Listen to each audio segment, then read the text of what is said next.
വിത്ത് item വേറെ വേദിയിൽ ഒരു വെറൈറ്റി ഐറ്റം ആണ് വരാൻ പോകുന്നത്. നമ്മൾ ഈ ഒരു വേദിയിൽ അങ്ങനെ കണ്ടിട്ടില്ല.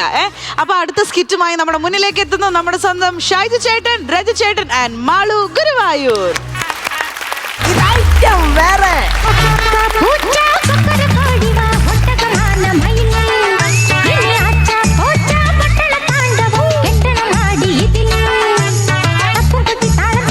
ഹലോ, ആ ആണല്ലേ? അയ്യോ, ആണാണെന്ന് ചോദിച്ചല്ല, ലൊക്കേഷനിലാണല്ലേ എന്ന് ചോദിച്ചതാണ്. ആ അങ്ങനെ സംഭവം ഉണ്ടായോ? അല്ല, അവൻ ഇന്നലെ ഒരു ഉച്ചയാപ്പ് ഇവിടെ എത്തി. അല്ല, ഞാനല്ലല്ലോ അവനെ വിളിക്കാൻ വന്നത്, നമ്മുടെ സ്റ്റാഫായിരുന്നല്ലോ. എന്നോട് ആരും പറഞ്ഞില്ല. സോറി, എനിക്ക് ഉണ്ടായ പ്രശ്നങ്ങളെക്കുറിച്ച് സോറി പറയുന്നു. ഓക്കെ. ശരി. 10-25 വർഷമായിട്ട് മലയാള സിനിമയിൽ മൃഗങ്ങളെ സപ്ലൈ ചെയ്യുന്ന സുനന്ദപ്പൻ മൃഗാലയാണ് ഞാൻ. ഇന്ന് വരെ എൻ്റെ ഒരു മൃഗങ്ങളും ഒരു ലൊക്കേഷനിലും ഒരു പ്രശ്നം ഉണ്ടാക്കിയിട്ടില്ല. പക്ഷേ ഇന്നലെ ഞാൻ പൊന്നുപോലെ നോക്കുന്ന എൻ്റെ പെറ്റ്, ഞാൻ പെറ്റിട്ടില്ലെന്നേ ഉള്ളൂ, എന്ത് മനോഹരമായിട്ട് ഞാൻ നോക്കുന്നറിയോ, അവൻ ഇന്നലെ ലൊക്കേഷനിൽ ഒരു പ്രശ്നം ഉണ്ടാക്കി. 2 എണ്ണം കൊടുക്കണ്ടേ അവനിട്ട്? സിദ്ധാർത്ഥ, എടാ സിദ്ധാർത്ഥ, നീ ഒളിച്ചിരുന്നാൽ നിനക്കിന്ന് ഉച്ചക്ക് ഊണില്ല. മര്യാദയ്ക്ക് കൊണ്ട് വരുന്നുണ്ടോ നീ? ആഹാ,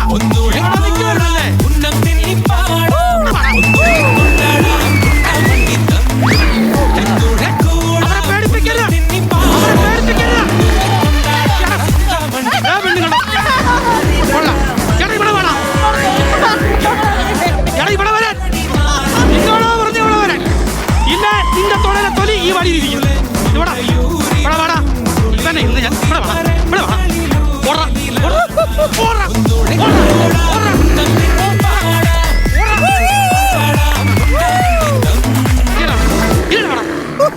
നീ എന്തുവാടാ ഇന്നലെ ലൊക്കേഷനിൽ ചെന്ന് കാണിച്ചത്? എടാ, നിന്നോട് പറഞ്ഞോ, ആരെങ്കിലും പറഞ്ഞോ നായകനെക്കാട്ടിലും എക്സ്പ്രഷൻ ഇടാൻ? ആ നായകൻ ഈ കാണിച്ചിട്ട് ഷൂട്ടിങ് വരെ ബ്ലോക്ക് ചെയ്ത് വെച്ചിരിക്കുക. ഒരു പ്രൊഡ്യൂസർ ഉണ്ടാകുന്ന വർഷം എന്താ നിനക്കറിയത്തില്ല, എനിക്കറിയാം. നിന്നെ ഇന്ന് ഞാൻ എണീക്കടാ, എണീറ്റ് നിൽക്കടാ, നിവൃത്തി നിൽക്കടാ, ജഞ്ചി ഉരിക്കടാ, കൈ പൊക്കിക്കേ. എടാ, ഈ കൈ പൊക്കാൻ. എന്റെ ദൈവമേ, ഞാൻ കരടീനെയാണോ കഴുതേനെയാണോ വളർത്തുന്നത്? എടാ, അതല്ല പറഞ്ഞത്, നിന്നോട് ഇങ്ങനെ നിൽക്കാനാ പറഞ്ഞത്.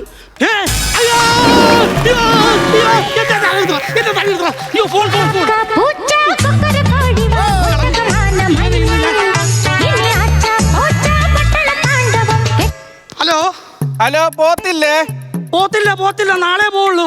ആന്ധ്ര പോത്തില്ലേ? അതാ പറഞ്ഞ, ആന്ധ്ര ഞാൻ നാളെ പോത്തുള്ളൂ, ഇന്ന് കേരളത്തിലുണ്ടെന്ന്. അതല്ല, അവിടെ പോത്തില്ലേന്ന് ചോദിച്ചതാ. ഓ, ഇവിടെ പോത്തില്ലെന്ന് ചോദിച്ചാണല്ലേ? പിന്നെ പോത്തുണ്ട്, കർണാടക പോത്തുണ്ട്, ആന്ധ്ര പോത്തുണ്ട്, നാടൻ പോത്തുണ്ട്, എല്ലാ പോത്തുകളും ഉണ്ട്. കിലോക്ക് എന്താ വില? എന്താന്ന്? കിലോക്ക് എന്താ വില? മിസ്റ്റർ, ഇത് ഇറച്ചിക്കടയല്ല, ഇത് സിനിമയ്ക്ക് വേണ്ടി മൃഗങ്ങളെ കൊടുക്കുന്ന മൃഗാലയ സുരസഭയാണ് ഞാൻ, മനസ്സിലായോ? വെച്ചിട്ട് പോടാ അവിടുന്ന്. ഇവിടെ വാടാ. എടാ, ഇവിടെ വരാനാ പറഞ്ഞത്. മര്യാദയ്ക്ക് അകത്ത് പോയിട്ട് കണ്ണാടി നോക്കി എക്സ്പ്രഷൻ കുറയ്ക്കുന്ന എങ്ങനെ പോയി പഠിക്കണം. പോടാ. ഒരു കരടി ഒരാളെ ഒന്ന് കാണാനുണ്ട്. ഈ കരടിയുടെ തിരക്കാണ്ട് ചോദിക്കാൻ വിട്ടുപോയി. അല്ല, നമസ്കാരം. സിനിമയിൽ അഭിനയിക്കാൻ വല്ല താല്പര്യമുണ്ടോ? ഉണ്ടല്ലേ? വരുമല്ലോ. അപ്പൊ നാളെ ചെറിയൊരു ഷൂട്ടിംഗ് ഉണ്ടെന്ന് വരാവോ? 5000 രൂപ ബിരിയാണി ഞാൻ സെറ്റാക്കി തരും. സെറ്റല്ലേ? ഓക്കെ, എന്നാ ഒരു സെക്കൻഡേ. ആ സാറേ, ഗിരിരാജൻ കൂടി റെഡിയാണ് സാർ. അല്ല, ഇപ്പൊ കണ്ടപ്പോൾ എനിക്ക് മനസ്സിലായി പെണ്ണുങ്ങൾ നടക്ക്. അപ്പൊ ഗിരിരാജൻ കൂടി ശരിയാണ്, സെറ്റാണ്, നാളെ തന്നെ ലൊക്കേഷനിൽ വരും. അപ്പൊ നിങ്ങൾ ഓർക്കും ഞാൻ എങ്ങനെയാണ് മനുഷ്യ മൃഗങ്ങളാക്കുന്നതെന്ന്. ഇതെന്റെ അപ്പനപ്പൂപ്പന്മാരായിട്ട് തുടങ്ങിയ സ്ഥാപനമായതുകൊണ്ട് തന്നെ ജുറാസിക് പാർക്ക് എന്ന സിനിമ കണ്ടാണ്. അതിൻ്റെ അകത്ത് ഡൈനോസർ ഇല്ലേ, അതാരാ? എൻ്റെ അപ്പൂപ്പൻ്റെ മൃഗമാണത്, ഉള്ളി വിട്ടതാണത്. പിന്നെ ഞങ്ങൾ വിട്ട പടം എന്ന് പറഞ്ഞാൽ അനാക്കോണ്ട. നിങ്ങൾക്കത് വല്ല അനാക്കോണ്ട ആയിരിക്കും, പക്ഷെ ഞങ്ങൾക്ക് അത് എൻ്റെ ചുക്കുരി പോമ്പാ. അറിയാമോ? ഈ സിനിമ റിലീസ് ചെയ്തപ്പോഴാണ് ഇവിടെ ഒരു അനക്കോണ്ടത്. ഇതാരെ ബെല്ലിലിട്ട് കളിക്കുന്നത്? ആരാ അത്?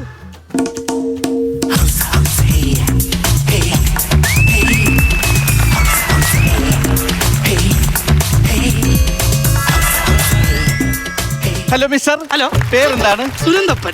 സുന. ഞാനാണ് കേരളത്തിലെ പ്രശസ്ത മേക്കപ്പ് ആർട്ടിസ്റ്റ് ബിജു പൊഴിയൂർ. രജു പൊഴിയൂർ അല്ലേ? രജു പൊഴിയൂരെ ഞാൻ കാത്തിരിക്കുകയായിരുന്നു. എന്താ? എന്റെ മൃഗങ്ങളേക്ക് ഒന്ന് മേക്കപ്പ് ചെയ്ത് വിടണം. മൃഗങ്ങളെ മേക്കപ്പ് ചെയ്യുന്ന ഒരു ആർട്ടിസ്റ്റ് അല്ല ഞാൻ. കേരളത്തിലെ പ്രശസ്തമായ നടീനടന്മാരെ മേക്കപ്പ് ചെയ്യുന്ന ഒരു ആർട്ടിസ്റ്റ് ആണ്. വീരമൃഗോ? ഒരു കാര്യം ഞാൻ ചോദിക്കട്ടെ, നിങ്ങൾ മേക്കപ്പ് ചെയ്യുന്ന നായകന്മാരില്ലേ, ശരിക്കും മലയാള സിനിമ നായകന്മാരാരാ? വില്ലനെ കൊല്ലുന്നയാൾ ആണോ? അങ്ങനെയാണ് പുലിമുരുകന്റെ അകത്ത നായകൻ ആരാ? ലാലേട്ടൻ. ലാലേട്ടനോ എന്റെ പുലിയാണ് ആ ഗ്ലാഡി ഗിരിജനെ കൊല്ലുന്നത്. രാജമാണിക്യത്തിന്റെ നായകനാരാ? മമ്മൂക്ക. മമ്മൂട്ടിയല്ല, എന്റെ പോത്താണ് വില്ലനെ കൊല്ലുന്നത്. അത് നിങ്ങൾ മനസ്സിലാക്കണം. പിന്നെ അതൊക്കെ പോട്ടെ, മൃഗയ സിനിമ എന്ന സിനിമ ഉണ്ടാണോ? ആ സിനിമയിൽ എന്റെ പാവം പുലിക്ക് ഒരു വില്ലനുള്ള അവാർഡ് മലയാള സിനിമക്കാർക്ക് കൊടുക്കാറുന്നല്ലോ, കൊടുത്തില്ല. അതും പോട്ട്, ആ മമ്മൂട്ടിയോട് തേരാപ്പാര എന്ത് അഭിനയം എന്റെ പട്ടി കാഴ്ച വെച്ചത്. ആ പട്ടിക്ക് ഒരു സഹനടന്റെ അവാർഡ് കൊടുക്കാറുന്നല്ലോ, കൊടുത്തില്ലല്ലോ ഇതുവരെ. ഇതെന്നെ കൊണ്ട് മനസ്സിൽ തന്നെ കൊണ്ടറിയാവോ? നിങ്ങളുടെ തന്നെ എന്റെ ദേഹത്ത് കാണിച്ചിട്ട് കാര്യമില്ല മിസ്റ്റർ. ഞാൻ ഒരു കാര്യം ചോദിക്കട്ടെ, മേഡത്തിന് സംഭവിച്ചത് എന്താണെന്നറിയാവോ? കഴിഞ്ഞ മേടത്തിൽ നല്ല ഇടിയും മഴയുമായിരുന്നു. പക്ഷെ എന്റെ മേഡത്തിൽ നിന്ന് എനിക്ക് കിട്ടിയത് ഇടിയും മുഴയുമാണ്. മനസ്സിലായ കാര്യം ഞാൻ പറഞ്ഞ് മനസ്സിലാക്കി തരാം. ഡയറക്ടർ ശങ്കുണ്ണി സാറിന്റെ ലൊക്കേഷനിലേക്ക് പൂച്ചയെ സപ്ലൈ ചെയ്ത ആരാ? ഞാനാണ്. ആ പൂച്ച എന്റെ മാടത്തെ മാന്തി മേഡം ചോദിക്കാൻ വന്നിട്ടുണ്ട്. എന്റെ മേഡം ആരാണോ? നയൻതാര. നയൻതാരയുടെ മേക്കപ്പ് മാനാണോ? എന്റെ ദൈവമേ, ഒരു കാര്യം ചെയ്യ്, ഇവിടെ വന്നിരിക്കുവാ. അറിഞ്ഞില്ല, സോറി. എന്നെ അങ്ങനെ ഇരുത്താൻ നോക്കണ്ട. മേഡം കോമ്പൻസേഷൻ മേടിക്കാൻ വേണ്ടി കാറിൽ ഇരിപ്പുണ്ട്. മേഡത്തിന് നിങ്ങളോട് സംസാരിക്കണം. ഞാൻ മേഡത്തെ വിളിക്കാം. വന്നിട്ടുണ്ടോ? നയൻതാര വന്നിട്ടുണ്ടോ? ദൈവമേ, പൂച്ച മാന്തിട്ടാണെങ്കിൽ എന്റെ വീട്ടിൽ നയൻതാര എത്തി.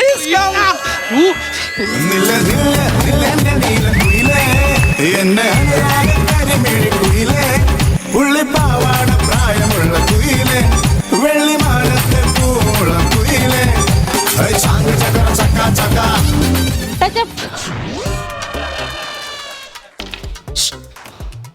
താര. ആരാ? നയൻതാര. ഇതാ നയൻതാരയാ? കുഞ്ഞു വന്നേ. എന്റെ കുഞ്ഞിന് എന്തോ ഒരു കണ്ണിന് പ്രോബ്ലം ഉണ്ട്. ഇപ്പൊ തന്നെ ആശുപത്രി പോയി ഇപ്പൊ തന്നെ റെഡിയാക്കാം. ഇത് നയൻതാരയൊന്നും അല്ലടാ. ഒറിജിനൽ നയൻതാരയ്ക്ക് ശേഷം ഇപ്പൊ മലയാള സിനിമ ഇൻഡസ്ട്രി ഭരിക്കുന്നത് ജൂനിയർ ഈ നയൻതാരയാണ്. എന്നെ ടച്ച് ചെയ്തിട്ട് കാര്യമില്ല. ഞാൻ മേഡത്തിന്റെ പേഴ്സണൽ ടച്ചപ്പ് ആണ്. അപ്പൊ മേഡം രണ്ടെണ്ണം അടിക്കുമ്പോ നിങ്ങളാണ് ഇങ്ങനെ ടച്ച് ചെയ്യണത്.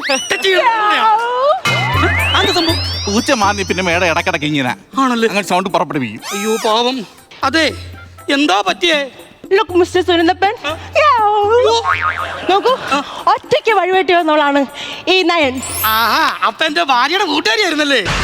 സിനിമയിലാണ് ജോലി? സിനിമയിലല്ല, അവൾ അയൽക്കൂട്ടത്തിന്റെ ഏഡിയസാ. അവളും പോണ വഴിക്ക് ഒറ്റയ്ക്ക് വഴിയൊക്കെ വെട്ടി തെളിച്ചാണ് അവള് സഞ്ചരിച്ചോണ്ടിരിക്കുന്നത്. നിങ്ങൾ എന്റെ മുഖത്ത് മാന്തി, അതുകൊണ്ട് എന്റെ കരിയർ തന്നെ ബാധിച്ചു. എങ്ങനെ ബാധിച്ചെന്നു? ഈ ഒരു കാര്യം കൊണ്ട് എനിക്ക് ഡയലോഗ് മുഴുവൻ പറയാൻ പറ്റുന്നില്ല. ഡയലോഗ് ആരും കൊടുക്കാനും പോകുന്നില്ല. മേഡത്തിന് ആകെ അറിയാവുന്ന ഇംഗ്ലീഷ് വാക്ക് ചെയ്താ shut up you bloody mouth. Director വായിന്ന് കിട്ടിയതാ. ഡയറക്ടർ ആക്ഷൻ പറയുമ്പോ മാഡം ബബ്ബ അടിക്കും. അപ്പൊ ഡയറക്ടർ പറയും ഷട്ടപ്പ് യു ബ്ലഡി മൗത്ത് എന്ന്. എടാ തിരക്കുള്ള നടിയാന്ന് ഞാൻ പറഞ്ഞില്ലേ? എന്റെ പൊന്നു സുഹൃത്ത, ഞാൻ ഒരു കാര്യം പറയട്ടെ. ഞാൻ ഇന്ന് വരെ ഇവർ ഒരു തിരക്കിൽ ഒരു പടത്തിലും ഞാൻ കണ്ടിട്ടില്ല. മേഡത്തിന് ഓരോ പടത്തിലെ സീൻ നമ്മൾ തിരക്കി നോക്കണം. അതാണ് തിരക്കുള്ള നടി. അപ്പൊ ജൂനിയർ ആർട്ടിസ്റ്റ് ആണല്ലേ? ചൂടിലാണ്, ഒന്ന് തണുപ്പിക്കണം. പിന്നെ നിന്റെ മേഡത്തെ തണുപ്പിക്കാൻ ഞാൻ കുളിർക്കാറ്റല്ലേ പോടൊക്കെ അവിടുന്ന്. അയ്യോ അതല്ല പറഞ്ഞ, മേഡത്തിന് ദേഷ്യം കൂടി കഴിഞ്ഞാൽ രക്തോട്ടം കൂടുതലാ. അവരവരിച്ച പടങ്ങളോ ഓടുന്നില്ല, അവരുടെ രക്തമെങ്കിലും ഓടട്ടാ. താങ്കൾ ഇത് കേൾക്കണം.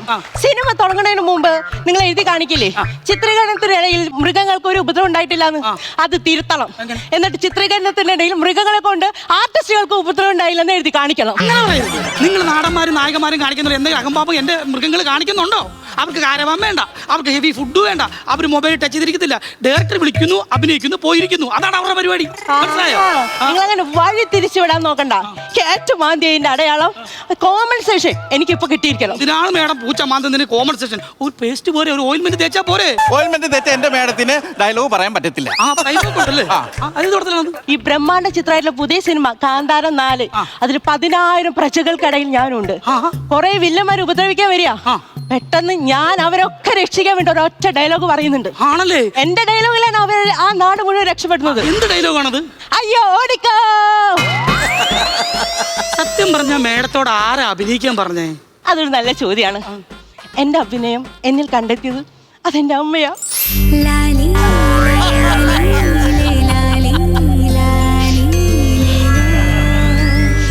മേഡം ഒരു സെക്കൻഡ്. Okay, continue. കേട്ടോ സുനന്ദപ്പൻ, ഞാൻ കോളേജിൽ പഠിക്കുമ്പോൾ 5 ലവേഴ്സ് ഉണ്ടായിരുന്നു. 3 ബെസ്റ്റീസും. അതിനുശേഷം എന്നെ പെണ്ണ് കാണാൻ ഒരാൾ വന്നപ്പോ ഞാൻ അയാളോട് പറഞ്ഞു, ഇന്ന് വരെ ഒരു പുരുഷന്റെ മുഖത്ത് ഞാൻ നോക്കിയിട്ടില്ല. അത് കണ്ട പിന്നെ അമ്മ പറയാ എന്റെ പൊന്നു മോളെ ഈ ലോകത്തിലെ ഏറ്റവും വലിയ അഭിനയത്തിന് നീയാണെന്ന്. അങ്ങനെ എന്റെ ഉള്ള അഭിനയം ഞാൻ കണ്ടെത്തി. അയ്യോ sorry for I'm sentimental. ലൊക്കേഷനിലേക്ക് വിളിച്ചു പറയൂ, ഞാൻ കുറച്ച് ലേറ്റ് ആവും വരാൻ. വരാൻ വൈകി വന്ന ഞാൻ ഡയറക്ടർ സാറിനെ വിളിച്ച് പറഞ്ഞായിരുന്നു. ആണോ? അപ്പൊ ഡയറക്ടർ സാർ പറഞ്ഞു വരാൻ വൈകിയാലും കുഴപ്പമില്ല, ആക്ഷൻ പറയുമ്പോ മുഖത്ത് എന്തെങ്കിലും പറഞ്ഞോന്ന് പറഞ്ഞു. ഫോൺ എന്തേ? ഫോണില്ല. Oh my God. ഓ എന്തൊരു ചൂട്. 10 ലക്ഷം അല്ല ലക്ഷങ്ങളുടെ കണക്ക് പറയാൻ പോവല്ലേ? അല്ല മേഡത്തിന് ഈ ചിട്ടിയുടെ പരിപാടിയൊക്കെ ഉണ്ട്, അതിന്റെ കണക്കൊക്കെ ഒന്ന് തീർക്കാൻ വേണ്ടി പോകും. ഒന്നില്ല.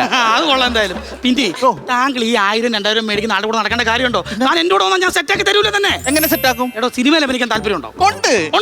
ഉറപ്പല്ലേ? അങ്ങനെയാണെങ്കിൽ തനിക്ക് പറ്റിയ ഒരു വേഷം ചെയ്യുന്ന പടം ഉടനെ ഷൂട്ടിംഗ് ആരംഭിക്കാൻ പോവാണ്. അഭിനയിക്കാൻ വരുന്നെങ്കിൽ വായോ, അടിപൊളിയായിട്ട് അഭിനയിക്കാം. അയ്യോ അയ്യോ എന്റെ ദൈവമേ, അയ്യോ അയ്യോ അയ്യേ. എന്താ പറ്റിയത്? അയ്യോ എന്നെ കരടി മാന്തി. അയ്യോ ഒന്നുമില്ല. ആരും ഒരു കരടി മാന്തില്ലെന്ന് അങ്ങനെ മാന്തത്തില്ല. നിങ്ങൾക്ക് ഇത്ര ഉറപ്പ്? അയ്യോ പെണ്ണുങ്ങളടുത്ത് പോകത്തില്ലെന്ന്. അതെന്താ നിങ്ങൾക്ക് ഇത്ര ഉറപ്പ്? എന്റെ കരടി ബ്രഹ്മചാരിയാ. എന്റെ കരടി ബ്രഹ്മചാരി. ശരിക്കും നിങ്ങളെ കരടി മാന്തിയോ? കരടി മാന്തി. മാന്തിയല്ലേ? മാന്തി കരടി മാന്തി. സിദ്ധാർത്ഥനെ കൊണ്ട് സിദ്ധാർത്ഥ ഇവിടെ വാടാ, നിങ്ങൾ വാടാ. ഞാൻ ഇപ്പൊ തന്നെ ചോദിക്കാം, ഇപ്പൊ തന്നെ ഇതിന്റെ കാര്യങ്ങൾ പരിഹരിക്കട്ടോ. നിങ്ങൾ പറ്റി അയ്യോ അവന്റെ വരവ് കണ്ടോ?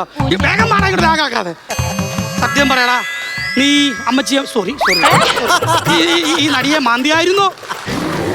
അവനില്ലെന്നാണല്ലോ പറഞ്ഞത്. ഇല്ലല്ലോ, പുറം നോക്ക്, കാര്യം മാന്തി. എന്റെ കരടി പറഞ്ഞല്ലോ ഇല്ലെന്ന്. ഇല്ലെന്ന് പറഞ്ഞെങ്ങനെ പിന്നെ ആരെയും മാന്തി? എവിടെ മാന്തി നോക്കട്ടെ. അധികം കാണിക്കണോട് കാണിച്ചോണ്ട് തനിക്ക് ഇപ്പൊ കോമ്പൻസേഷൻ തരാൻ പറ്റുമോ? കാറ്റ് മാന്തിയത് 30,000, കരടി മാന്തിയത് 70,000. അപ്പൊ 1 ലക്ഷം രൂപയായില്ലേ?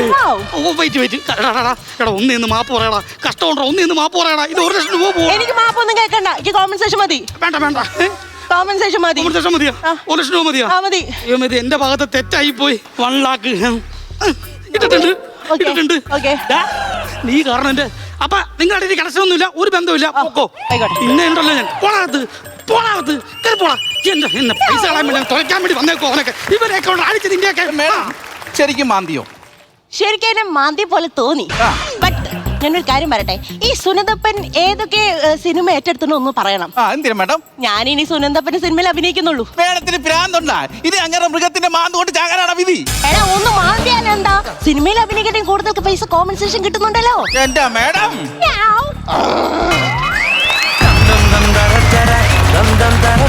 കിറ്റിന്റെ ഇടയിൽ ഒരു സർപ്രൈസ് ക്യാമിയോ. ഞാൻ നന്നായി പേടിച്ചു. എനിക്ക് പൊതുവെ അങ്ങനത്തെ രൂപങ്ങളൊക്കെ ഇച്ചിരി പേടിയാണ്. ഞാൻ ഇങ്ങനെ ഇരിക്കുമായിരുന്നു അത്രയും സമയം. ബാക്കി ഞാൻ ചിരിച്ചു. ഇനി നമ്മുടെ കാര്യക്കാരി ചിരിച്ചോ നമുക്ക് ചോദിക്കാം. നസീർക്ക അത്യാവശ്യം കുഴപ്പമില്ലാത്ത രീതിയിൽ ചിരിച്ചു.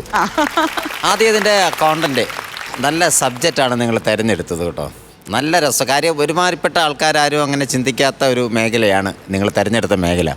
സിനിമ ഇൻഡസ്ട്രിയിൽ തന്നെ ഇങ്ങനൊരു വിഭാഗമുണ്ട്, ഈ മൃഗങ്ങളെ റെൻറ്റിന് കൊടുക്കുന്ന, ഇതിനെ അഭിനയിക്കാനായിട്ട് വിടുന്നത്. അതിന് ഒരുപാട് റൂൾസ് ആൻഡ് റെഗുലേഷൻസ് ഒക്കെ ഉണ്ട് ആ സംഭവത്തിന്.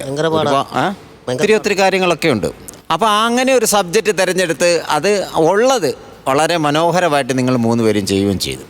നല്ല വൃത്തിയുള്ള ഒരു ഇതായിരുന്നു. കുറച്ചുകൂടെ ഒന്ന് എനർജറ്റിക്കും കുറച്ചുകൂടെ ഒന്ന് ആക്റ്റീവ് ആയിരുന്നെങ്കിൽ, ഒന്നും കൂടി അതിന് വേണ്ടിയിട്ടൊന്ന് മെനക്കെട്ടിരുന്നെങ്കിൽ കുറച്ചുകൂടെ നന്നാക്കാമായിരുന്നു എന്നൊരു അഭിപ്രായം കൂടെ ഉണ്ട്. ആ കൂടെ ചേട്ടനോട് സംസാരിച്ച് നാളെ ഒരു ഗിരിരാജൻ കോഴി റെഡി ആയിട്ടുണ്ട് വിടാം. ഒക്കെ നല്ല രസമായിരുന്നു. ആദ്യം വന്ന് നമ്മുടെ മീനാക്ഷി സത്യത്തിൽ പേടിച്ചു പോയി അല്ലേ? എനിക്ക് ഭയങ്കര പേടി അങ്ങനത്തെ. ഞാനിങ്ങനെ ഉത്സവത്തിനൊക്കെ പോകുമ്പോ ഇങ്ങനെ കലാരൂപങ്ങളിൽ ഇങ്ങനെയൊക്കെ എനിക്ക് ഭയങ്കര പേടിയാണ് അടുത്ത് പോകാൻ. കഥകളി കാണുമ്പോ തന്നെ എനിക്ക് പേടിയാവും അങ്ങനെ ഭയങ്കര വേഷം. അപ്പൊ പിന്നെ പറഞ്ഞിട്ട് കഥയില്ല. എന്തായാലും ഓൾ ദി ബെസ്റ്റ്, നന്നായിരുന്നു. Thank you Vikka. ഇനി നമുക്ക് പക്രു ചേട്ടനോട് ചോദിക്കാം. 3 പേരും നന്നായിട്ട് പെർഫോം ചെയ്തു. നല്ല ഉഗ്രം ത്രെഡാണ്. എന്നാൽ നിങ്ങൾക്ക് നല്ല സുന്ദരൻ ഒരു ഗംഭീര കരടിയേയും കൈ കിട്ടി. ഈ ത്രെഡ് വെച്ചിട്ട് കുറച്ചുകൂടി കൗണ്ടർ വെച്ചിട്ടുള്ള ഹ്യൂമർ വന്നിരുന്നെങ്കിൽ എന്നൊരു തോന്നൽ, ഒരു അഭിപ്രായം മാത്രമാണ്, ഒരു നിർദ്ദേശമാണ്. എന്നാൽ ഇതിനകത്ത് കുറേ സംഗതികൾ നിങ്ങൾ കൊണ്ടുവരികയും ചെയ്തു. ഈ നായികയെ പൂച്ച മാന്തി എന്ന് പറയുന്നൊരു സാധനം വെച്ചിട്ട് ഇതിൽ കുറേ നല്ല നല്ല സംഗതികൾ നിങ്ങൾ കൊണ്ടുവരികയും ചെയ്തിട്ടുണ്ട്. കൗണ്ടറുകൾ കുറച്ച് അവിടെ ഇവിടെ കുറച്ച് കുറവുണ്ടെന്ന് മാത്രമേ ഉള്ളൂ. പിന്നെ ഒരു പടത്തിൽ ഞാൻ ഇതുപോലെ മൃഗത്തിൻ്റെ വേഷം കെട്ടിയിട്ടുണ്ട്. Ring master. ഞാനത് പറയണമെന്ന് ഓർത്തതാ. അതിൽ ഞാൻ പട്ടിയുടെ ഡ്യൂപ്പ് ചെയ്യുന്ന ആളായിട്ടാണ് ബച്ചൻകുഞ്ഞ് എന്ന് പറഞ്ഞൊരു ക്യാരക്ടർ. ഷാജോൻ ചേട്ടനൊക്കെ ഉള്ള അതെ അപ്പൊ ഞാൻ മറ്റേ കരടി വന്ന സമയത്ത് ഞാൻ പെട്ടെന്ന് അതിലേക്കാ പോയത്. കാരണം ഒരു ദിവസം മുഴുവനായി ഈ പട്ടിക്കുള്ളിൽ ഇരുന്ന ആളാ ഞാൻ. ഓ ആ അപ്പൊ അത് എന്താന്ന് വെച്ച് കഴിഞ്ഞാൽ നമ്മുടെ ബോഡിയിലോട്ട് ഇതങ്ങ് കയറ്റിയിടും. ബാക്കിയുണ്ടല്ലോ പട്ടിയുടെ, ആ അത് മറ്റേ പെട്ടിയോട്ടോറിക്ഷ പോലെ പുറകെ നിൽക്കുക. അപ്പൊ നമ്മുടെ ഫ്രണ്ട് വരുമ്പോ ബാക്ക് വരുമല്ലോ വിചാരിക്കുന്നത്. കണ്ണും കാണത്തില്ല, ആൾക്കാർ അങ്ങോട്ടും ഇങ്ങോട്ടും ഓടുന്ന ചില സീക്വൻസിൽ കുറച്ച് വയലൻസ് ഉള്ള സാധനം ഉണ്ട്, അതിനകത്ത് ഒറിജിനൽ. അപ്പം ഞാൻ ഇതിനകത്ത് ചെറിയൊരു തുളയുണ്ട്. ഞാനപ്പോൾ ഇതിനകത്തോട് ഇങ്ങനെ ശകലം നോക്കിയപ്പോൾ ഈ പട്ടികളെല്ലാം അഴിഞ്ഞ് അങ്ങോട്ടും ഇങ്ങോട്ടും ഓടുന്നുണ്ട്. അതിലൊരു പട്ടി എങ്ങോട്ടും പോകാതെ എന്നെ തന്നെ ട്യൂൺ ചെയ്തോണ്ടിരിക്കും. ഞാൻ ഉടനെ അപകടം മനസ്സിലാക്കിയിട്ട് പെട്ടെന്ന് തന്നെ നമ്മൾ ഇതിൻ്റെ കൂടെയുള്ള ആളെ വിളിച്ചിട്ട് പറഞ്ഞു അത് എന്നെ തന്നെ, ഇത് എങ്ങനെ പോയാലും എൻ്റെ അടുത്ത്. അപ്പം ഇത് ആദ്യമായിട്ട് കാണും. രണ്ട് രീതിയുണ്ട്, അറഞ്ചാൻ പുറഞ്ചാൻ കടിച്ചാലോ ഭയങ്കര ടെൻഷനാണിത്. അപ്പം അങ്ങനത്തെ ഒരു സീക്വൻസ് ചെയ്തിട്ടുണ്ട്. അപ്പോൾ അത് ഞാനിപ്പോൾ അതാ ഓർത്തത്, ഇതിനകത്ത് കയറ്റി ഇട്ടിട്ട്. പക്ഷേ പുള്ളി ഒറിജിനൽ കരടി പോലെ അവിടെ നിന്നൊക്കെ തെന്നി പറഞ്ഞ് ഒളിച്ച് ഇവിടെ ഓടി. അപ്പോൾ ഇത് ഭയങ്കര പാടാണ് ഇങ്ങനെ അതിട്ട് വേഷം ഇട്ടിട്ട് വരാനായിട്ട്. ഇത് ചെയ്തിട്ടുള്ള ഒരു ആർട്ടിസ്റ്റ് കൂടെ ഉണ്ട്, അതും കൂടെ പറയാം. കരടി എന്ന സിനിമയിൽ മണിച്ചേട്ടന് ഫുൾ കരടിയുടെ ഡ്യൂപ്പ് ഇട്ടത് ഷാജോണാണ്. ഇതങ്ങോട്ട് അഴിച്ചു കഴിയുമ്പോൾ കുളിച്ചിട്ട് നിൽക്കുന്ന പോലെയാണ്, വിയർത്ത്. ഭയങ്കര ചൂടാണ് ഇതിനകത്ത്. കാരണം നമുക്ക് AC ഇല്ല, പെട്ടെന്ന് ഇത് എടുത്ത് മാറ്റി പെട്ടെന്ന് അടുത്ത ഷോട്ടിൽ വരാനൊന്നും പറ്റില്ല. അപ്പോൾ അങ്ങനെയുള്ള പ്രശ്നങ്ങളൊക്കെ ഉണ്ടായിരുന്നു. അപ്പോൾ അതാണ് ഓർത്ത്. അപ്പോൾ നിങ്ങൾ എടുത്ത ആ ഒരു ത്രെഡ് ഭയങ്കര രസമാണ്. അതിനകത്ത് കുറേ കാര്യങ്ങളൊക്കെ പറഞ്ഞിട്ടുണ്ട്. പിന്നെ നമുക്ക് ഇത്ര സമയം വേണം, ആ സമയത്തിനുള്ളിൽ കുറച്ചുകൂടി കൗണ്ടറുകൾ വരുമ്പോഴാണ് ഇവിടെ നമുക്ക് കാര്യങ്ങൾ, നമുക്കത് നമ്മുടെ കീശയിലേക്ക് കാര്യങ്ങൾ വീഴുള്ളൂ. എന്നാൽ പോലും അതുപോലെ നമ്മുടെ മേക്കപ്പ് മാൻ്റെ പ്രകടനം, ഇടയ്ക്കിടയ്ക്കിടയ്ക്ക് അദ്ദേഹം തരുന്ന ചില സാധനങ്ങളുണ്ട്, അത് ഉഗ്രനായിരുന്നു കേട്ടോ. അപ്പോൾ നിങ്ങൾ 3 പേരും നല്ല കോമ്പിനേഷനാണ്. തരക്കേടില്ലാത്ത നല്ലൊരു സ്കിറ്റുമായിരുന്നു. താങ്ക് യു ചേട്ടാ. ബിജുക്കുട്ടൻ ചേട്ടാ നന്നായിരുന്നു കേട്ടാ. എനിക്ക് തോന്നുന്നു നല്ല കണ്ടന്റ് ആയിരുന്നു. പെട്ടെന്ന് ആരും എടുക്കാത്തൊരു സാധനം. സിനിമ ബേസ് ആണെങ്കിൽ പോലും ഈ ഒരു സംഭവം ഈ കണ്ടന്റ് ആരും എടുത്തിട്ടില്ല. കാരണം മൃഗങ്ങളെ കൊടുക്കുന്ന സംഭവം ഇത്തിരി റിസ്ക് ഉള്ള സംഭവമാണ്. അത് ചിലപ്പോൾ തമാശ ചിലപ്പോൾ അധികം ഉണ്ടാക്കാൻ പറ്റാത്തതുകൊണ്ടായിരിക്കും എടുക്കാത്തത്. എനിക്ക് തോന്നുന്നത് നന്നായിട്ട് തന്നെ 3 പേരും നല്ല വൃത്തിയായിട്ട് അവതരിപ്പിച്ചിട്ടാ. നല്ല അവതരണമായിരുന്നു, 3 പേരും ഗംഭീരമായിരുന്നു. എനിക്ക് തോന്നുന്നു റജു ഗംഭീരമായിരുന്നു കേട്ടോ, നല്ല രസമുണ്ടായിരുന്നു. എനിക്ക് തോന്നുന്നു ഷൈജുവിൻ്റെ ആദ്യത്തെ ആ ഒരു വരവും ഇൻട്രൊഡക്ഷനും കാര്യങ്ങളൊക്കെ ആ സാധനത്തിനെ പറ്റി പറഞ്ഞതൊക്കെ ഒറ്റക്ക് നിന്നാണെങ്കിലും ഭയങ്കര രസമുണ്ടായിരുന്നു. പിന്നെ നമ്മുടെ ഒരു കരടി വന്ന സാധനം ഭയങ്കരമായിരുന്നു. അത് കാരണം ഒരു റിക്വസ്റ്റ് ആണോട്ടെ, നമ്മൾ ആ കരടി ചെയ്ത ആളൊന്ന് വിളിച്ചോട്ടെ. പറയണേ. നന്ദു നന്ദു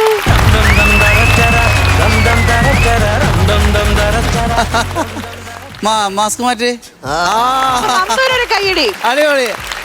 അതെ, വേറൊരു കാര്യമുണ്ട്. നമ്മളിപ്പോൾ മാസ്ക് ഇട്ട് ഒരാൾ അഭിനയിക്കാന്ന് പറഞ്ഞാൽ നമുക്കതിൻ്റെ ഫേസ് കാണാനും പറ്റൂല. പക്ഷേ ആ സന്ദർഭത്തിനനുസരിച്ച് നമ്മളെ ഈ മാസ്ക് ഇട്ടുകൊണ്ട് ചിരിപ്പിക്കാൻ ഭയങ്കര ബുദ്ധിമുട്ടാണ്. കാരണം ആക്ഷനിലേ പറ്റുള്ളത്.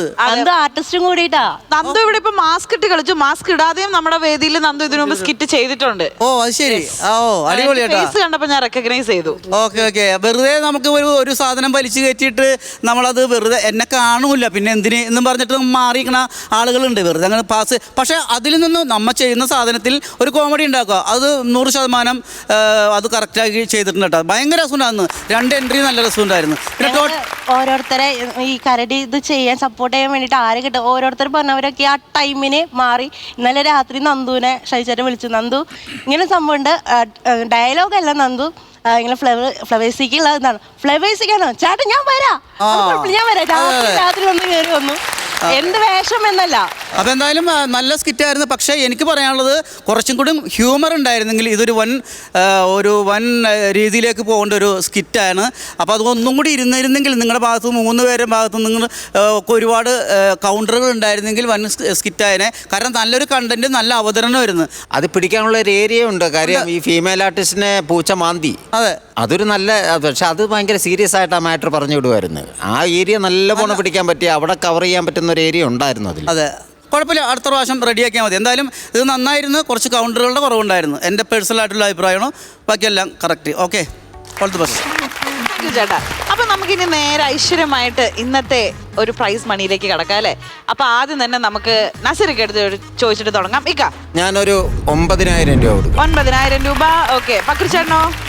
എൻ്റെ പോക്കറ്റിൽ നിന്ന് 9 തന്നെ. 9. അപ്പൊ 18,000 രൂപയായിട്ടുണ്ട് ഇപ്പോഴത്തെ ടോട്ടൽ. ഇത് അവസാനം ഫൈനൽ റിവീൽ ചെയ്യാൻ പോകുന്നു ബിജുകുട്ടൻ ചേട്ടൻ. ചേട്ടാ പിടിച്ചോ.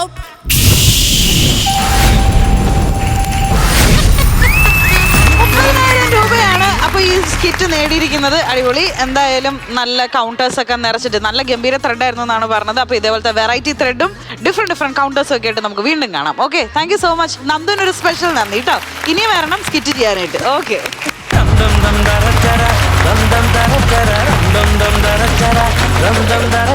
നസീറക്ക, ബിജുകുട്ടൻ ചേട്ടാ, അസീസിക്ക, അപ്പൊ നമ്മൾ ഇത്ര നേരം സ്കിറ്റ് ഒക്കെ കണ്ടു. ഇനി നമുക്ക് ഒരു മിമിക്രി ഐറ്റം അങ്ങോട്ട് എടുത്താലോ? അതാണ് വേണ്ടത്. ഒരു ഗംഭീര മിമിക്രി ആർട്ടിസ്റ്റ് ആണ് ഇങ്ങോട്ട് വരാൻ പോകുന്നത്. ഒരു മിമിക്രി ആർട്ടിസ്റ്റ് എന്നതിലുപരി അദ്ദേഹം ഒരു ആങ്കർ ആണ്. ചെറിയ ഭീഷണിയുടെ സ്വരം ഞാൻ മണക്കുന്നു. അതുകൂടാതെ അദ്ദേഹം ഒരു ഡബിംഗ് ആർട്ടിസ്റ്റും കൂടെയാണ്. അപ്പൊ നമുക്ക് വേദിയിലേക്ക് സ്വാഗതം. ആക്ടറാണോ നമുക്ക് വരുമ്പോ ചോദിക്കാം. നമുക്ക് സ്വാഗതം ചെയ്യാം ശരത് ആലപ്പുഴ.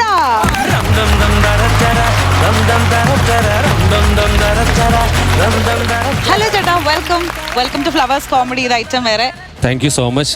ഇവിടെ ഒരു വെൽക്കത്തിന്റെ ആവശ്യമില്ല. കാരണം ഞാനൊക്കെ തുടങ്ങിയത് ഇവിടെ നിന്നാണ്. ശരിക്കും ഒരു ഫാമിലിയിലേക്ക് വന്നൊരു ഫീലാണ് ശരിക്കും. അടിപൊളി. അപ്പം ആക്ടറാണോ ചോദിക്കാൻ പറഞ്ഞു? ആക്ടർ അല്ല, അതിനുവേണ്ടിയുള്ള ശ്രമമുണ്ട്. പക്ഷെ ഞാൻ ഇപ്പം പാരലായിട്ട് ഡബിങ് ചെയ്യുന്നുണ്ട്. ഡബിങ് ഉണ്ട്. മിമിക്രി ആർട്ടിസ്റ്റ് ആണ്, ഡബിങ് ആണ്, പിന്നെ ഷോസ് ഒക്കെ ആങ്കർ ചെയ്യുന്നുണ്ട്. അപ്പൊ നമുക്ക് ആദ്യത്തെ ഐറ്റത്തിലേക്ക് വേഗം തന്നെ കടക്കാം അല്ലേ? അപ്പൊ ഞാൻ ഇപ്പൊ നമുക്ക് ഈ കഴിഞ്ഞ ദിവസം ഈ കേരളത്തിന്റെ നിയമസഭയിൽ ധവളപത്രം സമർപ്പിച്ചല്ലോ. അപ്പൊ അതിൽ നമുക്കൊരു പൊതുകടം വന്നിട്ടുണ്ട് നിലവിൽ. അപ്പൊ ഈ കടം വീട്ടാനായിട്ട് കുറച്ച് രാഷ്ട്രീയക്കാരും സിനിമാ താരങ്ങളും അവരുടെ ഭാഗത്തു നിന്നുള്ളൊരു കോൺട്രിബ്യൂഷൻ എങ്ങനെയാന്നുള്ളത് നമുക്കൊന്ന് നോക്കാം. ഓക്കെ. അപ്പൊ ആദ്യമായിട്ട് വരുന്നത് സുരേഷ് ഗോപിയാണ്. അദ്ദേഹം എന്താണ് പറയുന്നത് നമുക്ക് നോക്കാം.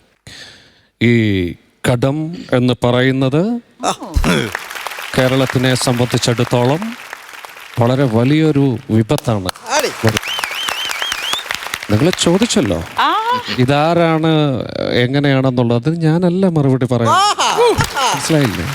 ഈ കടമെന്ന് പറയുന്നത് 2 പേര് തമ്മിലുള്ള ഒരു ഇഷ്യൂ ആണ്. കൊടുത്ത ആളും അതുപോലെ തന്നെ അത് വാങ്ങിയ ആളുമാണ് അതിൻ്റെ ഉത്തരവാദികൾ. ഗ്യാസിൻ്റെ കാര്യം ഒരു വലിയ ഇഷ്യൂ ആണ്. ഗ്യാസിൻ്റെ കാര്യം എന്ന് പറയുമ്പോൾ ഒരു കുടുംബത്തിന് ശരാശരി 4 പേരടങ്ങുന്ന ഒരു കുടുംബത്തിന് ഏകദേശം 12 രൂപ മതി ഗ്യാസിന്. നമ്മൾ പുറത്തു വിടുന്ന ഗ്യാസ് അല്ല, അതിന് നമ്മൾ എക്സ്ട്രാ പേ ചെയ്യേണ്ടത്, മനസ്സിലായി? പിന്നെ അത് പൊല്യൂഷന് കാരണമാകും. പിന്നെ മുനിസിപ്പാലിറ്റി ഏറ്റെടുക്കുമ്പോൾ അത് ഭയങ്കര പ്രശ്നമാകും പിന്നീട്. അപ്പൊ എന്തായാലും ഇതിങ്ങനെ തന്നെ പോട്ടെ. അതിൻ്റെ ഉത്തരവാദികൾ എന്നോട് ചോദിക്കുന്ന കാര്യങ്ങൾ എനിക്ക് മനസ്സിലാവുന്നുണ്ട്. എൻ്റെ കയ്യിൽ നിന്ന് അത് കിട്ടില്ല. ഇനി ശ്രീ രമേശ് പിഷാരടി, നമുക്കറിയാം ബിജുകുട്ടൻ ചേട്ടൻ നമ്മുടെ സ്വന്തം രമേശ് ചേട്ടൻ ഇപ്പോ പാലക്കാട് MLA ആയി.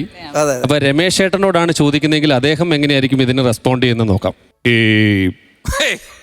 കടത്തെ പറ്റി പറയുമ്പോൾ ഒരുപാട് കാര്യങ്ങൾ പറയാനുണ്ട്. കാരണം വേറൊന്നുമല്ല, കേരളം മൊത്തത്തിൽ കടത്തിൽ നിൽക്കുകയാണെന്ന് നമുക്കറിയാം. എങ്കിൽ പോലും എനിക്ക് പറയാനുള്ളൊരു കാര്യമെന്ന് പറയാൻ, ഒരു പൗരനെന്ന രീതിയിലും നിലവിൽ പാലക്കാടത്തെ MLA എന്ന രീതിയിലും എനിക്ക് ചെയ്യാൻ പറ്റുന്ന കാര്യങ്ങൾ നിങ്ങൾക്ക് എല്ലാവർക്കും അറിയാവുന്ന പോലെ ഞാൻ ഒരുപാട് കഥകൾ എഴുതുന്ന ഒരാളാണ്, കഥകൾ പറയുന്ന ഒരാളാണ്. അപ്പോൾ ഈ എൻ്റെ കഥകളെല്ലാം കൂടെ കൂട്ടി വെച്ച് ഞാൻ അന്യഭാഷയിലേക്ക് തർജ്ജമ ചെയ്യാനുള്ളൊരു പരിപാടിയും കാര്യങ്ങളുമായിട്ടാണ് വന്നിരിക്കുന്നത്. അപ്പോൾ അതിൽ നിന്ന് കിട്ടുന്ന ഒരു വരുമാനം കൊണ്ട് കടങ്ങൾ വീട്ടാൻ പറ്റുമെന്ന് വിശ്വസിക്കുന്നു. മിച്ചം എന്തെങ്കിലും ഉണ്ടെങ്കിൽ പാലക്കാട് കുറച്ച് ലൈബ്രറി തുടങ്ങണമെന്ന് ആഗ്രഹമുണ്ട്. അതിൻ്റെ വേറൊരു പ്രത്യേകത എന്ന് പറയുന്നത് പാലക്കാട് ലൈബ്രറിയിൽ എൻ്റെ കഥകൾ തന്നെയുള്ള കുറച്ച് പുസ്തകങ്ങൾ അവിടെ കൊണ്ടുവരിക എന്നൊരു ഉദ്ദേശം കൂടി എനിക്കുണ്ട്. നന്ദി, നമസ്കാരം. ഇനി നമ്മുടെ ആരോഗ്യമന്ത്രി മുരളീധരൻ സാറിനോട് ചോദിച്ചു കഴിഞ്ഞാൽ അദ്ദേഹം എങ്ങനെയായിരിക്കും പറയുക എന്നുള്ളത് നോക്കാം. അല്ല, ഈ ഗവൺമെന്റിന്റെ കാര്യങ്ങൾ ഭയങ്കര പ്രശ്നത്തിലേക്കാണ് പോയിക്കൊണ്ടിരിക്കുന്നത്. നമുക്ക് എല്ലാവർക്കും അറിയാവുന്ന പോലെ ഈ കടത്തെ സംബന്ധിച്ചിടത്തോളം ഒരു വലിയ പ്രശ്നമായിട്ടാണ് പോയിക്കൊണ്ടിരിക്കുന്നത്. ഞങ്ങളിപ്പോൾ കയറിയതല്ലേ ഉള്ളൂ. ഞങ്ങൾക്ക് ചെയ്യാനുള്ള കാര്യമെന്ന് പറഞ്ഞു കഴിഞ്ഞാൽ, എനിക്ക് നിലവിൽ ചെയ്യാൻ പറ്റുന്ന കാര്യങ്ങളെന്ന് പറഞ്ഞാൽ ഇത് പരിശോധിച്ച് നോക്കിയതിന് ശേഷം എൻ്റെ MLA ഫണ്ടിൽ നിന്ന് ഒരു വിഹിതം തരിക എന്നുള്ളതാണ് എനിക്ക് ചെയ്യാൻ പറ്റുന്ന കാര്യം എന്ന് പറയുന്നത്. അപ്പൊ എത്രയും പെട്ടെന്ന് ഇതിന് ശാശ്വത പരിഹാരം ഉണ്ടാവട്ടെ. വീണ്ടും നമ്മൾ തിരുവഞ്ചൂർ രാധാകൃഷ്ണൻ സാറിലേക്കാണ് പോകുന്നത്. അപ്പൊ അദ്ദേഹത്തിനോട് ചോദിച്ചാൽ അദ്ദേഹം പറയും, കടവല്ലേ, കടമെന്ന് പറയുന്നത് ഏത് ഗവൺമെന്റ് വരുന്നൊരു കാര്യമാണ്. നമ്മൾ അതിനെപ്പറ്റി പഠിച്ചു പറയുകയാണെങ്കിൽ നിങ്ങൾക്ക് എല്ലാവർക്കും അറിയാം, ഞാൻ സഭാനാഥനാണ്. അതിൻ്റെ ഒരു ഡെക്കോറാൻഡം ഉണ്ട് അത് പറഞ്ഞു പിടിപ്പിക്കാനായിട്ട്. ഒരു ഡെക്കോറണ്ടമുണ്ട്, ആ ഒരു സിസ്റ്റമുണ്ട് നമുക്ക്. അപ്പം ഞാൻ ചെയ്യാൻ ഉദ്ദേശിക്കുന്ന കാര്യം എന്ന് പറയുന്നത്, എനിക്ക് ഓൾറെഡി ഒരു സ്പോക്കൺ ഇംഗ്ലീഷ് ക്ലാസ് ഉണ്ട്. 20 ദിവസം കൊണ്ട് ഇംഗ്ലീഷ് പഠിപ്പിക്കുന്ന ഒരു സ്പോക്കൺ ഇംഗ്ലീഷ് ക്ലാസ് ഞാൻ തുടങ്ങിയിട്ടുണ്ട്. ഗ്ലാമറൊക്കെ ഞാൻ പഠിപ്പിക്കാറുണ്ട്. അല്ല, നാക്കുവഴി ആർക്കും പറ്റുമല്ലോ. ഇതൊക്കെ നമ്മൾ പറയേണ്ട കാര്യമുണ്ടോ? നാക്കുവഴി ആർക്കും പറ്റുന്ന കാര്യമില്ല. അതുകൊണ്ട് മോനെ അങ്ങനെ പറയേണ്ട കാര്യമില്ല. എന്തായാലും ഈ കടത്തിനൊരു പരിഹാരം ഉണ്ടാവട്ടെ. വീണ്ടും നമ്മൾ അടുത്തൊരു നേതാവ് ഡൽഹിയിലേക്കാണ് പോകുന്നത്. നമ്മുടെ മുതിർന്ന കോൺഗ്രസ് നേതാവ് ശ്രീ AK ആന്റണിയോട് ചോദിച്ചാൽ അദ്ദേഹം പറയുന്നത് എങ്ങനെയായിരിക്കും നോക്കാം. കടമെന്ന് പറയുന്ന ഏത് ഗവൺമെൻറ് വന്നാലും കടം എല്ലായിടത്തും ഉണ്ട്. കൊടുക്കൽ വാങ്ങലുകൾ ഇല്ലാത്തൊരു ഗവൺമെൻറ് എന്ന് പറയുന്നത് this is undiscipline to the parliament party to international Congress എന്ന് പറഞ്ഞു കഴിഞ്ഞാൽ അതിനെ അഡോപ്റ്റ് ചെയ്യുന്ന ചില കാര്യങ്ങൾ ഇതിനകത്ത് വ്യക്തമായിട്ട് പറയുന്നുണ്ട്. മനസ്സിലായില്ലേ? അപ്പൊ അങ്ങനെയുള്ള ചില കാര്യങ്ങൾ കടവുമായി ബന്ധപ്പെട്ട് പറഞ്ഞു കഴിഞ്ഞാൽ അത് ഇതൊരു ഒരു ഒരു ഒരു എൻഡിങ് ഇല്ലാത്തൊരു പ്രോസസ്സാണ്. ഇനി എനിക്ക് പറയാനുള്ളൊരു കാര്യം എന്ന് പറഞ്ഞാൽ, എന്നെ അർഹതപ്പെട്ട ഒരു സ്ഥാനത്തേക്ക് നിങ്ങൾ കൊണ്ടുവന്നില്ലെങ്കിൽ ഞാൻ കടം മേടിച്ച് മുടിയുമെന്നുള്ളതിന് 100% ഉറപ്പാണ്. എനിക്കത് മാത്രമേ നിങ്ങളോട് പറയാനുള്ളൂ. അതുകൊണ്ട് എന്നെ ഒരു അർഹതപ്പെട്ട പൊസിഷനിലേക്ക് നിങ്ങൾ കൊണ്ടുവരണം. വീണ്ടും നമ്മൾ അടുത്ത ഒരു ഇതിലേക്ക് പോകുന്നു. ആളോട് ചോദിച്ചു കഴിഞ്ഞാൽ, നമ്മുടെ വെള്ളാപ്പള്ളി നടേശൻ സാറ്, അതായത് ഈ കടമെന്ന് പറയുമ്പോൾ ഒരുപാട് കാര്യങ്ങൾ പറയാനുണ്ട്. അപ്പാ ഞാൻ ഏറ്റവും കൂടുതൽ വിശ്വസിക്കുന്ന എൻ്റെ ഒരു എന്താ പറയുക, ശ്രീനാരായണ ഗുരുദേവൻ പറഞ്ഞിട്ടുണ്ട്, കടം വാങ്ങരുത്, കൊടുക്കരുത്, വിൽക്കരുത്, അങ്ങനെ കുറേ കാര്യങ്ങൾ അദ്ദേഹം പറഞ്ഞിട്ടുണ്ട്. ഇനി ഞാൻ എന്തെങ്കിലും പറഞ്ഞു കഴിഞ്ഞാൽ പിന്നെ നിങ്ങളതെടുത്ത് മീഡിയക്കാരെടുത്ത് കൊടുത്തു കഴിഞ്ഞാൽ എനിക്കതിൻ്റെ കാര്യങ്ങളൊന്നുമില്ല. Thank you. ഇതാണ് നമ്മുടെ കേരളത്തിൻ്റെ ഇപ്പോഴത്തെ അവസ്ഥ. അപ്പോൾ എൻ്റെ ഒരു ഭാവനയിലൂടെ ഞാനൊന്ന് ട്രാവൽ ചെയ്തതാണ്. ഇതല്ലാതെ വേറെ കുറെ ശബ്ദം കൊടുക്കുമല്ലോ, ഗായകന്മാരുടെ ശബ്ദം കൊടുക്കും. ഈ വേണുഗോപാൽ സാറിനൊക്കെ ചെയ്യില്ലേ? വേണുചേട്ടനെ ആദ്യമായിട്ട് ചെയ്യാനൊരു ഭാഗ്യം എനിക്ക് കിട്ടി. അപ്പൊ അദ്ദേഹത്തിനോടൊപ്പം ഈ ഫ്ലോറിൽ തന്നെ, ഫ്ലവേഴ്സിന്റെ ഫ്ലോറിൽ തന്നെ അദ്ദേഹത്തോടൊപ്പം നിന്ന് പെർഫോം ചെയ്യാൻ പറ്റിയിട്ടുണ്ട്. അപ്പോ ഈ വേണുചേട്ടൻ റിയാലിറ്റി ഷോകളിലേക്ക് വരുമ്പോൾ അവിടെ വരുന്ന കുട്ടികളോട് പറയുന്നൊരു ശൈലിയുണ്ട്. അത് നമുക്ക് നോക്കാം. ശ്രേയക്കുട്ടി, മോള് അസാധ്യമായിട്ട് പാടിട്ടോ. മോള് പാടുമ്പോഴ് നമുക്ക് ആ പാട്ടിന്റെ സൃഷ്ടാക്കളെ കാണാൻ കഴിയുന്നു എന്നുള്ളതാണ്. അസാധ്യമായിരുന്നു എന്നാണ് മോളുടെ പാട്ടിന്റെ ഏറ്റവും വലിയ പ്രത്യേകത എന്ന് പറയുന്നത്, സാധാരണ നമ്മൾ ഒരു സിംഗർ പാടുമ്പോൾ അവരുടെ മൈൻഡ് ഔട്ടാകാറുണ്ട്. മോള് പാടുമ്പോൾ നമുക്ക് ആ പാട്ടിന്റെ സൃഷ്ടാക്കളെ കാണാൻ കഴിയുന്നു എന്നുള്ളതാണ്. അസാധ്യമായിരുന്നു കേട്ടോ മോളെ. God bless you. Thank you. ജയറാമേട്ടന് എനിക്കൊരു വലിയൊരു ഭാഗ്യം എന്ന് പറയുന്നത്, ഈ അടുത്തിടയ്ക്ക് 2 സിനിമ ജയറാമേട്ടനെ ഡബ് ചെയ്യാൻ പറ്റി. അത് അടുത്തിറങ്ങിയ റെട്രോ എന്ന് പറയുന്ന സൂര്യയുടെ സിനിമയിൽ മലയാളം വന്നപ്പോൾ ഞാനാണ് അതിൽ ജയറാമേട്ടനെ ഡബ് ചെയ്തത്.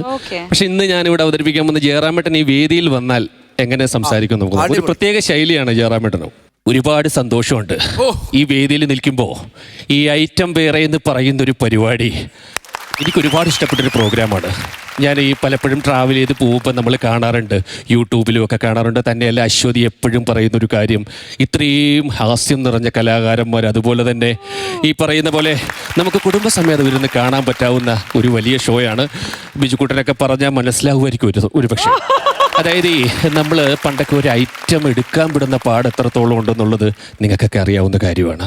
അപ്പോൾ ഇന്ന് ഒരു ടൈറ്റിൽ വരിക, ഐറ്റം വേറെ, അതിലൊരുപാട് മിമിക്രി കലാകാരന്മാർ, വലിയ സന്തോഷം തരുന്നൊരു കാര്യമാണ് കേട്ടോ. അപ്പോൾ എന്തായാലും ഒത്തിരി സന്തോഷം ഈ വേദിയിൽ വന്നതിൽ. Thank you so much. ലിസ്റ്റിൽ ഒരുപാട് പേരുണ്ടെന്ന് അറിയാം. നമുക്ക് യൂത്ത് ഐക്കൺ പൃഥ്വിരാജിന്റെ, അദ്ദേഹം ഈ വേദിയിൽ വന്നാൽ എങ്ങനെ സംസാരിക്കാൻ നോക്കാം. ആക്ച്വലി ഞാൻ ഇവിടെ വരുമ്പോൾ എനിക്ക് പറയാനുള്ള കാര്യം എന്ന് പറയുന്നത്, ഹ്യൂമർ എന്ന് പറയുന്ന സംഭവം എനിക്ക് എൻ്റെ ലൈഫിൽ ഒന്നും റെഡിയാവാത്തൊരു കാര്യമാണ്. പറഞ്ഞു വരുമ്പോൾ ഞാൻ ഒരുപാട് സിനിമകൾ അടുത്ത് ചെയ്തിട്ടുണ്ടെങ്കിൽ പോലും എനിക്ക് ഹ്യൂമർ അത്ര ഇങ്ങോട്ട് പെർഫെക്റ്റ് ആയിട്ട് വരുന്നില്ല എന്നുള്ളതാണ്. തന്നെയല്ല, നിങ്ങളെപ്പോലുള്ള വലിയ കലാകാരന്മാരെ കാണുമ്പോൾ എനിക്ക് ഐ വാസ് സർപ്രൈസ്. ഒന്നും പറയാനില്ല ഇതിനകത്ത്. ഒരുപാട് കലാകാരന്മാർ ഈ വേദിയിൽ വരുന്നുണ്ട്. അവരുടെയൊക്കെ ഒരു ഭാഗ്യം എന്ന് പറയുന്നത്, ഇത്രയും വലിയ ലെജൻഡിൻ്റെ കൂടെ ഇരിക്കാൻ പറ്റിയ, അവരുടെ കമൻസ് ഏറ്റുവാങ്ങുക, ഇതൊക്കെ തന്നെയാണ് അവർക്ക് ഇടുന്ന ഏറ്റവും വലിയ ഭാഗ്യം. എന്തായാലും ഇവിടെ വരുന്ന എല്ലാവർക്കും ഓൾ ദി ബെസ്റ്റ്. Perfect. ചേട്ടാ so perfect. Thank you so much. അടിപൊളി. ഇനിയും കേൾക്കണമെന്നുണ്ട്. അതെ, അടുത്ത item ചേട്ടാ. ഇനിയും നമ്മൾ പഴയകാല നടന്മാരുണ്ട്, ഇപ്പം നെടുമുടി വേണു ചേട്ടൻ, ശങ്കരാടി ചേട്ടൻ, ഇവരെയൊക്കെ നമുക്ക് ഒരിക്കലും വിസ്മരിക്കാൻ പറ്റില്ല. പക്ഷെ പുതിയ തലമുറ അവരുടെ ശബ്ദം അനുകരിക്കുന്നില്ല അധികം. പൊതുവെ എന്താ പറയുക, മിമിക്രി അങ്ങനെ ചെയ്യുമ്പോഴത്തേനും പഴയ ആളുകളുടെ ശബ്ദം എന്ന് പറയാറുണ്ട്. പക്ഷെ അവർ ചെയ്തു വെച്ച കഥാപാത്രങ്ങൾ അത്രയും നമ്മുടെ മനസ്സിൽ ഇടം നേടിയിട്ടുള്ളതാണ്. അപ്പോൾ ശങ്കരാടി ചേട്ടൻ ഒരു ആഗ്രഹത്തിന്റെ പുറത്ത് ശങ്കരാടി ചേട്ടന്റെ ശബ്ദം ഒന്ന് അനുകരിക്കാം. അടിക്ക് അന്തകനം വീഴുമെന്ന് കേട്ടിട്ടുണ്ട് രമേശൻ നായർ. കാരക്കുട്ടി ദാസൻ എന്ന് പറയുന്ന ഈ നിൽക്കുന്ന ശുദ്ധ തെമ്മാടീനെ ഈ നിലയെത്തിച്ച രമേശൻ നായർ ഒറ്റ ഒരാളാണ്. ഈ ദാസനെ ഈ നിലയിലെത്തിക്കാൻ രമേശൻ നായർ എടുത്ത പങ്കെന്ന് പറയുന്നത് ഇന്ന് തന്നെ നമ്മൾ പഞ്ചായത്ത് കൂടി ഒരു യോഗം പിരിക്കുന്നു, രമേശൻ നായരെ ആദരിക്കാൻ പോകും. എന്താ പിന്നെ ഞാൻ അങ്ങോട്ട് താങ്ക് യു. അബീക്കയുടെ വോയിസ് ഓക്കെ. ഞാൻ ഈ ഫ്ലോറിൽ തന്നെയാണ് അബീക്കയുടെ വോയിസ് ആദ്യമായിട്ട് ചെയ്തത്. അപ്പൊ അബീക്ക ഉണ്ടായിരുന്നെങ്കിൽ ഇപ്പം സംസാരിക്കുന്നൊരു രീതി. മീനാക്ഷി, എനിക്ക് പ്രത്യേകിച്ച് പറയാനുള്ളതെന്ന് പറഞ്ഞാൽ ഈ സംക്രാന്തി എൻ്റെ കൂടെ കുറേ നാളുണ്ടായിരുന്ന ഒരാളാണ്. ഞാൻ സാഗറിലാണെങ്കിലും അല്ലെങ്കിൽ വിദേശ പ്രോഗ്രാമിന് പോകുമ്പോഴാണെങ്കിലും എൻ്റെ കൂടെ ഏറ്റവും കൂടുതൽ പ്രോഗ്രാമും വേദിയൊക്കെ പങ്കിട്ട ഒരാളാണ് സംക്രാന്തി. പിന്നീട് അവനെ പിടിച്ചിട്ട് കിട്ടിയില്ല. അങ്ങനെ ഒരിക്കൽ ഞാൻ മൂവാറ്റുപുഴയിൽ ഒരു ദിവസം ഇങ്ങനെ യാത്ര ചെയ്ത് പോയ സമയത്ത് ഇവനെ ഇങ്ങനെയും കോട്ടയത്തോട്ട് പോകുന്നത് കണ്ടു. അപ്പം അന്നാണ് ഇവനെ ഞാൻ പിന്നെ കാണുന്നത്. പിന്നെ ഇവൻ ഒരുപാട് എല്ലാ ചാനലുകളിലേക്കും ഇവൻ്റെ ഒരു യാത്രയായിരുന്നു. അപ്പം എന്തായാലും ബിജുക്കുട്ടനും മോശമൊന്നുമല്ല. അപ്പം എൻ്റെ മകൻ എന്നോട് പറഞ്ഞു, ഈ പറഞ്ഞ പോലെ വാഴ കണ്ടു കേട്ടോ, അസാധ്യമായിരുന്നു, ഒന്നും പറയാനില്ല എന്നുള്ളതാണ്. മോൻ്റെ ബിജു ഒക്കെ എന്ന് പറഞ്ഞാൽ എങ്ങനെ ഒരുപാട് കഷ്ടപ്പെട്ട് വന്ന ഒരാളാണ് ബിജു ഒക്കെ. അപ്പം ബിജു അത്തരത്തിലേക്കൊരു പെർഫോമൻസിലേക്ക് വരിക എന്ന് പറഞ്ഞാൽ അത് നമുക്ക് ഒന്നും പറയാൻ പറ്റില്ല. അത് താങ്ക് യു. അപ്പൊ അതുപോലെ അസീസ് എന്നൊക്കെ പറയുമ്പോൾ അസീസിന്റെ ഒക്കെ പ്രോഗ്രാം ഞാൻ ജഡ്ജ് ചെയ്തിട്ടുണ്ട് പല സ്ഥലങ്ങളിലും. പക്ഷെ അസീസ് ഇന്ന് മലയാള സിനിമയുടെ ഒഴിച്ചുകൂടാനില്ലാത്തൊരു ഘടകമായി മാറിയിരിക്കുകയാണ്. ക്യാരക്ടർ റോളുകൾ ചെയ്യുന്നു. എന്തായാലും ഒരുപാട് സന്തോഷം എല്ലാവരെ കാണാൻ സാധിച്ചതിൽ. നന്ദി, നമസ്കാരം. അടിപൊളി അടിപൊളി. എനിക്ക് തോന്നണേ ഇനി ഒരു കൂടി വരണ്ട് വരും. സ്റ്റോപ്പ് ചെയ്യണത് നല്ലത് ആണല്ലേ? സത്യമായിട്ടും അത്ര മാത്രം സ്റ്റാർസിനെ ചെയ്യുമല്ലേ? ചെയ്യാറുണ്ട്. ഇപ്പൊ ഞാൻ കൂടുതലും ഡബ്ബിങ്ങിലാണ് ഇപ്പം. അതിന്റെ ഒരു കൂടുതലും ഡബ്ബിങ്ങിലാണ്. പിന്നെ ചെറിയ അസോസിയേഷൻ പ്രവർത്തനങ്ങളും കാര്യങ്ങളൊക്കെ ഉണ്ട്. ഫെഫ്കയുടെ മെമ്പറാണ് ഞാനിപ്പോ. അപ്പൊ അങ്ങനെ അതിന്റേതായിട്ടുള്ള പ്രവർത്തനങ്ങൾ. ഇപ്പൊ ജയറാമേട്ടന്റെ റിട്രോയ്ക്ക് വേണ്ടി ചെയ്തു എന്ന് പറഞ്ഞു. വേറെ ഇപ്പൊ ഞാൻ പുഷ്പയിലെ വില്ലന് ഞാനാണ് ചെയ്തത്. അത് ശരി. ഫഗതല്ല, അത് രണ്ടാമത് ക്ലൈമാക്സിൽ വരുന്ന ഒരു വില്ലനുണ്ട്, ബൊക്കാറട്ടി എന്ന് പറഞ്ഞിട്ട്. അപ്പൊ അദ്ദേഹത്തിന് ഞാനാണ് ചെയ്തത്. അതുപോലെ ഡ്യൂഡ് എന്ന് പറയുന്ന സിനിമ അടുത്തിറങ്ങിയ ഡ്യൂഡിൽ പ്രദീപ് രംഗനാഥന് ഞാനാണ് ചെയ്തത്. മൈജിയുടെ ലേറ്റസ്റ്റ് ആഡും ഒക്കെ, ഇനാഗുറൽ ഫംഗ്ഷന്റെ ആഡും ഒക്കെ ഞാനാണ് ചെയ്തത്. പറഞ്ഞ ഒരുപാടുണ്ട്. 2 മണിക്കൂർ ഒരു ദിവസം മൊത്തം ഇങ്ങനെ പോകുന്നല്ലേ? അതാണ് ഒരു വരവ് വരണമെന്ന് പറഞ്ഞല്ലേ? തീർച്ചയായിട്ടും വരും. ഇത് പെട്ടെന്നുള്ളൊരു വിളിയും ഒരു വരവും കൂടിയായിരുന്നു. പക്ഷെ എല്ലാ ഐറ്റവും ഒന്നിനൊന്ന് വെച്ചായിരുന്നു അല്ലേ? പൃഥ്വിരാജൊക്കെ രോമം എഴുന്നേറ്റ് നിൽക്കുന്ന അടിപൊളി സാധനം. ശങ്കരാടി സാറിന്റെ സൂപ്പർ അടിപൊളി. ഒന്നും പറയാനില്ല ചേട്ടാ. വീട്ടിൽ ആരൊക്കെ ഉണ്ട്? ഞാൻ ഇതുവരെ അങ്ങനെ ചോദിച്ചിട്ടില്ല. വീട്ടില് വൈഫുണ്ട്, മോനുണ്ട്. വൈഫ് ടീച്ചറാണ്. കട്ടപ്പനയിലാണ് വൈഫ് പഠിപ്പിക്കുന്നത്. മേരുകുളം അവിടെ ഒരു മരിയൻ എന്ന് പറയുന്ന സ്കൂളിലാണ് പഠിക്കുന്നത്. വൈഫിന്റെ പേര് അനശ്വര എന്നാണ്. അനശ്വര വിജയൻ. പിന്നെ എനിക്കൊരു മോനുണ്ട്, ഇപ്പോ 4 വയസ്സാകുന്നു. അദ്രിദേവ് എന്നാണ്. God of mountain. Nice name അല്ലേ? ശരത് ആലപ്പുഴ എന്നാണ് പേര്. ചേട്ടൻ ആലപ്പുഴയിൽ സെറ്റിൽ ആയിരിക്കുകയാണ്. അല്ല, ആക്ച്വലി ഞാൻ ജനിച്ചത് ഇടുക്കിയിലാണ്. ഇത് ഇവിടെ പറയാതെ പോയി കഴിഞ്ഞാൽ അത് വീണ്ടും പ്രശ്നം വരും. കാരണം പ്രോഗ്രാമും കുറയും, ആൾക്കാർക്ക് നമ്മളോടൊരു ദേഷ്യവും തോന്നും. കാരണം ഇടുക്കിയിലാണ് ഞാൻ ജനിച്ചത്. 10th വരെ ഞാൻ ഇടുക്കിയിലായിരുന്നു. അതിനുശേഷം ഇപ്പോൾ ഒരു 20-21 വർഷമായിട്ട് ആലപ്പുഴയിലാണ്. ഇപ്പൊ എറണാകുളത്ത് വർക്കിന്റെ കാര്യങ്ങളൊക്കെ ആയിട്ട് എറണാകുളത്താണ്. അത് ഞാൻ ആദ്യമായിട്ട് ഈ ശരത്തിനെ കാണുന്നത് ഒരു ചാനലിന്റെ പരിപാടിക്കാണ്. എന്ന് വെച്ചാൽ നമ്മൾ വീട്ടിൽ നിന്ന് TV കാണുന്ന സമയത്ത് പിഷാരടിനെ അവതരിപ്പിക്കണം ഞാൻ ആദ്യമായിട്ട് കാണുന്നതാണ്. ഞാൻ തോന്നി ഇവിടെ അവൻ നിൽക്കുന്നു, പിഷാരടി നിൽക്കുന്നു, തൊട്ടപ്പുറത്ത് നമ്മുടെ ശരത്ത് നിൽക്കുന്നു, രണ്ടും ഒരേപോലെ ആദ്യമായിട്ട്. അപ്പം ഞാൻ പിഷാരനെ വിളിച്ചാൽ ഇവൻ്റെ നമ്പർ ചോദിച്ച് ഞാൻ അങ്ങനെ വിളിക്കണത്. എനിക്ക് ഭയങ്കര ഇഷ്ടപ്പെടുന്നത്. അതിനുശേഷമാണ് കുറേ സ്റ്റാറുകളൊക്കെ അന്ന് ഇത് മാത്രമേ ചെയ്തോളൂ പിഷാരൻ. എനിക്ക് തോന്നുന്നു ഞാൻ കണ്ടതിൽ ആദ്യമായിട്ട് സൗണ്ടൊക്കെ കറക്റ്റായിട്ട് ദൈവം നമുക്ക് ദാനം ചെയ്ത ആ ശബ്ദം കറക്റ്റായിട്ട് യൂട്ടിലൈസ് ചെയ്തേക്കണം എനിക്ക് തോന്നുന്നത് ശരത്താണെന്ന് തോന്നുന്നു. ശരത്ത് അത് ഡബ്ബിങ്ങിലായാലും അഭിനയത്തിലായാലും മിമിക്രിയിലായാലും ആ ശബ്ദം കൊണ്ട് മനോഹരമായിട്ടുള്ള കാര്യങ്ങൾ ചെയ്യുന്നുണ്ട്. പിന്നെ എനിക്ക് തോന്നുന്ന വേറൊരു കാര്യം എന്ന് പറഞ്ഞാൽ നമ്മൾ മിമിക്രിക്കാർ ഇപ്പോൾ പിഷാരടി എന്ന് പറയുമ്പോൾ ഒരു മൾട്ടിപ്പിൾ ടാലൻ്റ് ഉള്ള ആളാണ്. അപ്പോൾ ഇപ്പോൾ രാഷ്ട്രീയത്തിൽ നമ്മളൊന്നും വിചാരിച്ചില്ല അദ്ദേഹം അവിടെ എത്തുമെന്നുള്ളത്. കാരണം നമ്മൾ കൂടെ കളിച്ചിരുന്ന ആൾക്കാർ തുടക്കത്തിലേ ഉള്ളതാണ്. പിഷാരടി ചെറുപ്പത്തിലേ വരുമ്പോൾ നമ്മുടെ ട്രൂപ്പിലാണ് വന്നത്. അന്ന് ഒന്നും നമുക്കറിയില്ല, ഇനി മന്ത്രിയാവും എന്തായാലും. അപ്പോൾ ഒന്നും അറിയാൻ പാടില്ല. എനിക്ക് തോന്നുന്നു അങ്ങനെയൊക്കെ ആവാൻ പറ്റിയ ഒരാളും കൂടിയാണ് ഈ ശരത്ത്. കാരണം ഒരുപാട് ഈ സോഷ്യൽ പരിപാടികൾക്കും കാര്യങ്ങൾക്കും പിന്നെ കാര്യങ്ങൾ കറക്റ്റായിട്ട് സംസാരിക്കുക, കൺവിൻസ് ചെയ്യിക്കുക, അത് ഒരാളെ ഒന്ന് മോട്ടിവേറ്റ് ചെയ്യിക്കുക, ഇതെല്ലാം ഒരു മിമിക്രിക്കാരനിൽ മാത്രം ഒതുങ്ങി നിൽക്കുന്ന ഒരു കാര്യമല്ല അത്. അപ്പോൾ എനിക്ക് തോന്നുന്നത് ഇത് നമുക്ക് കേരളത്തിന് ആവശ്യമുള്ള പിഷാരടിനെ പോലൊക്കെ ആവശ്യമുള്ള ഒരു മിമിക്രിക്കാരനാണെന്ന് തോന്നുന്നു. പേര് ഓർത്ത് വെക്കും, ശരത് ആലപ്പുഴ അല്ലേ? അതെ, ആലപ്പുഴ. അപ്പം ശരത് ഏട്ടാ ഒരുപാട് സന്തോഷം. Thank you so much. അല്ലേ അടിപൊളി എല്ലാ ഐറ്റംസും സൂപ്പർ ആയിരുന്നു. അപ്പം നേരത്തെ നമ്മുടെ കാര്യക്കാർ പറഞ്ഞതുപോലെ ഇനി ബാക്കിയുള്ള ലിസ്റ്റിലുള്ള ഐറ്റംസുമായിട്ട് ഇടയ്ക്കിടയ്ക്ക് ഇങ്ങനെ വരണം. തീർച്ചയായിട്ടും അപ്പം എല്ലാവിധ വിജയങ്ങളും ആശംസിക്കുന്നു ചേട്ടാ. Thank you so much. അടിപൊളി.